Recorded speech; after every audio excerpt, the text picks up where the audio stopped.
E a partir de agora, o nosso assunto, nós vamos falar sobre a pandemia da Covid-19. Nós estamos vivendo esse momento de segunda onda, né? Primeira onda começou em março do ano passado aqui no estado de Goiás. Primeiro caso de coronavírus foi confirmado no dia 12 de março. E aqui agora nós vivemos esse momento novamente de fechamento das atividades comerciais, né? Esse momento de dito lockdown, que não vinha a ser um lockdown necessariamente, sim um fechamento dos serviços não essenciais. E esse é o nosso assunto a partir de agora, aqui no Sagres em Tom Maior. Nesta segunda hora, nós recebemos a infectologista Juliana Barreto. E para participar conosco também, a Dili Zago. Primeiramente, doutora Juliana, seja bem-vinda aqui ao Sagres em Tom Maior. Obrigada, gente. Obrigada por estar participando ao vivo com vocês. E é um prazer poder trazer informação para os ouvintes. Prazer é nosso. Boa tarde também para a Dili Zago. Boa tarde, Jordana. Boa tarde, doutora Juliana. É um prazer estar mais uma vez com você aqui, Jordana, no Tom Maior. Tá certo. Doutora Juliana, para a gente começar esse bate-papo, né, já está aí a pergunta. Nós vivemos a pandemia da Covid-19, o início da pandemia lá em março do ano passado. Nesse momento, a gente está vivendo um cenário parecido, né, com o fechamento dos serviços não essenciais. Então, o que a gente fez de errado lá atrás que nós não podemos repetir agora? Jordana, esse é um excelente questionamento. Primeiro, nós estamos vivendo uma doença viral de comportamento ainda incerto que temos aprendido muito nesse ano, né, com essa doença. Mas o que tem que não pode acontecer de novo? As pessoas, por mais cansadas mentalmente que elas estão, elas devem entender que o momento de lockdown, o momento de parar, é de ficar em casa e não de aglomerar, não de fazer churrascos, não de reunir para eventos. Então, as pessoas acham que porque elas não estão trabalhando, elas devem aglomerar. Não, eu vou para a chácara, eu vou para qualquer lugar aglomerar. Esse não é o momento. Isso está custando a vida de muitas pessoas. É uma questão de responsabilidade social de todas. Não adianta só os profissionais de saúde se empenharem nisso e o governo se empenhar, porque nesse momento o governo pode abrir quantas vagas de UTI existirem, que não dá conta da demanda do que nós estamos atendendo. Então, assim, a responsabilidade social é de todos. Se cada um não fizer o seu papel, se todos não usarem máscara, se não mantiverem o distanciamento social. Então, assim, até muito bom que eu grave reportagem de máscara, até para as pessoas entenderem. Usar a máscara, nesse momento, é usar o tempo todo, não é opcional. Eu vejo pessoas que vão atender o celular e acham que para falar no celular precisam tirar a máscara. Isso não existe. Se você está em um ambiente aberto, público, você tem que usar a máscara. É um sinal de respeito para o seu próximo.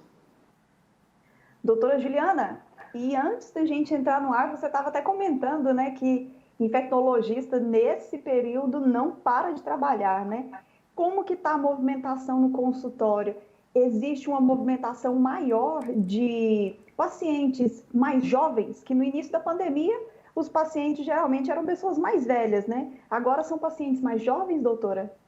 Sim, Dili, o comportamento dessa segunda onda tem pegado pacientes cada vez mais jovens e mais graves. Inicialmente, na primeira onda, a gente praticamente, muitos casos, a gente pegava pacientes sem comprometimento pulmonar.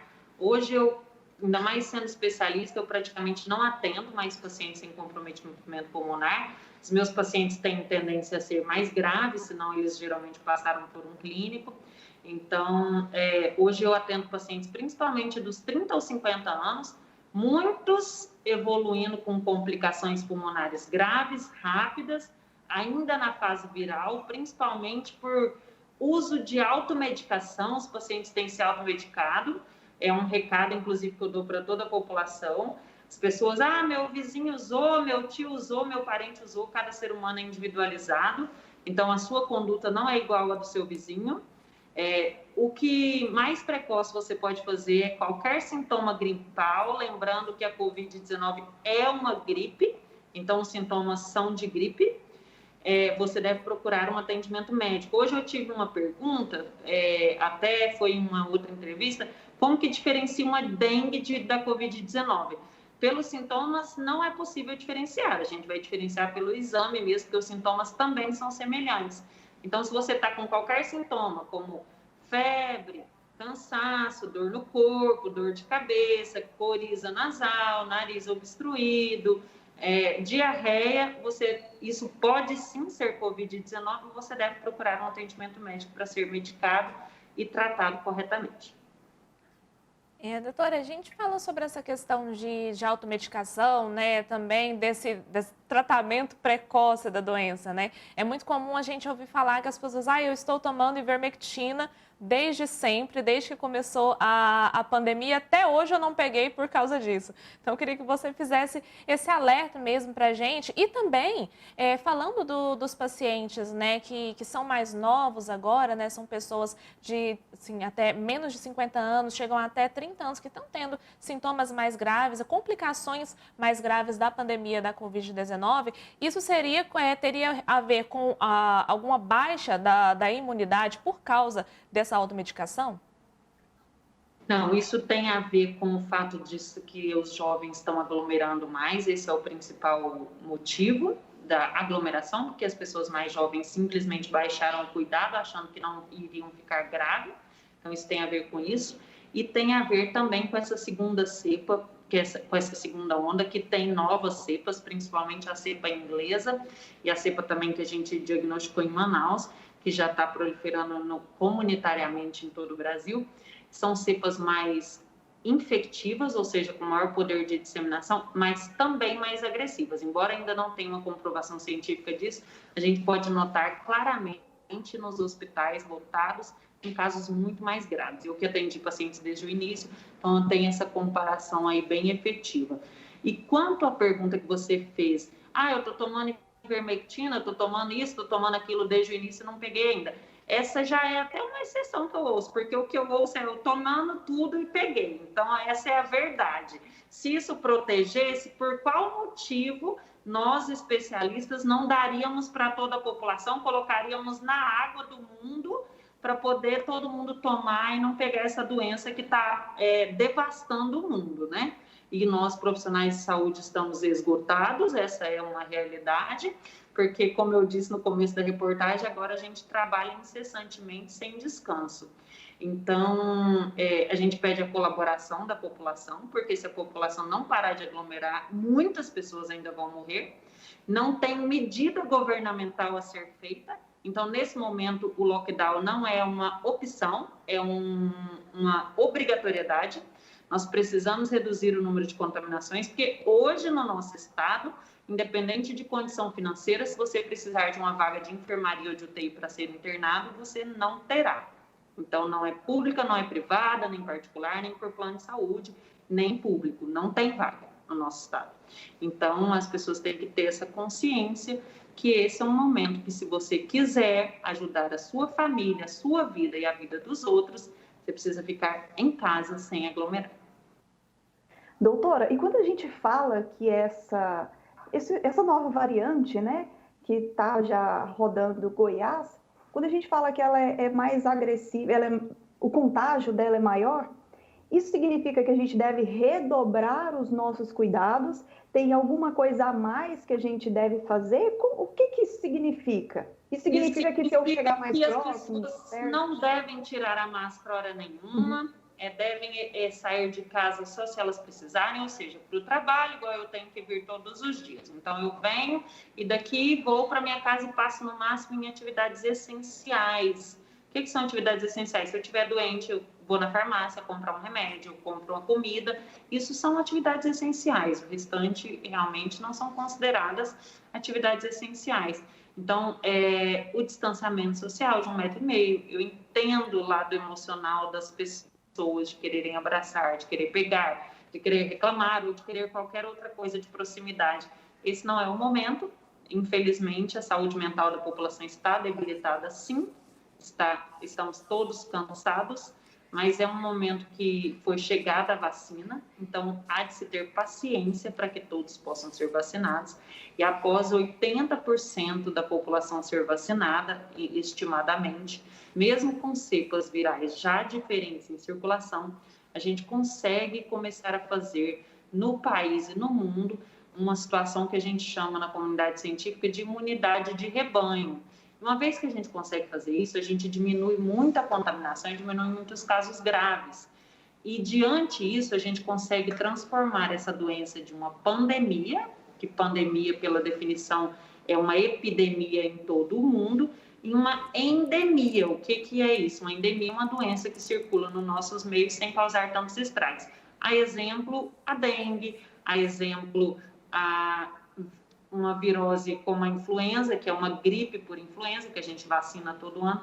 Então, é exemplo dessas doenças endêmicas que a gente convive com elas, mas elas não matam tanto como o coronavírus. Nós estamos conversando com a infectologista Juliana Barreto. Doutora Juliana, e para que a gente entenda melhor essa situação, qual que tem sido o comportamento desse vírus, né? Porque antes era uma cepa, agora tem uma nova cepa que vem da Inglaterra, outra do Reino Unido, outra que vem de Manaus, né? Como que isso funciona? É comum o vírus sofrer mutação, a exemplo do HIV, que nós não conseguimos até hoje ter vacina contra o HIV pelas diversas mutações que o vírus sofre. É por isso que, por exemplo, nós temos vacina da gripe contra a influenza anualmente, porque todo ano tem cepa nova de influenza. E é a mesma coisa que está acontecendo no coronavírus, as cepas novas, porque vírus tem um RNA viral que ele tem alto poder de mutação. Só que como é uma doença que tem causado essa pandemia, uma devastação mundial, essas cepas novas preocupam muito toda a comunidade científica, porque significa que o vírus está muito mutante e isso nos preocupa no sentido da proteção da vacina no futuro, se a gente logo que vacinar já vai ter cepas que já tenham desenvolvido com mais agressividade. E isso mostra mais uma vez que a única forma de controle dessa doença são as condições que falávamos desde o início. Parece repetitivo, parece enjoativo, mas são as únicas ainda eficazes, que é o uso das máscaras, a higienização correta das mãos e o distanciamento social. E é importante falar que a gente ainda não tem muitas medicações ainda de uso comprovado de efeitos mesmo, mas já temos também as medicações que a gente sabe que trata sintomas que tem na Covid, como a trombose, que aumenta em 20% o risco quando se tem coronavírus, e esse aumento de 20% a gente trata com o anticoagulante, né? As pessoas que têm trombose nós tratamos como uma trombose mesmo, com doses terapêuticas. E é importante também lembrar da questão da automedicação, que eu tenho visto, o corticoide se mostrou, como na maioria das doenças virais, como uma medicação efetiva em alguns casos e tudo ao seu tempo.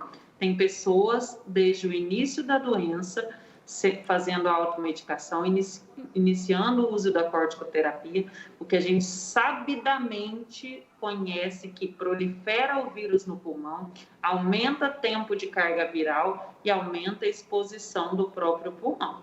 Então, a única, assim, as duas coisas que eu deixo de imprescindíveis aqui para vocês.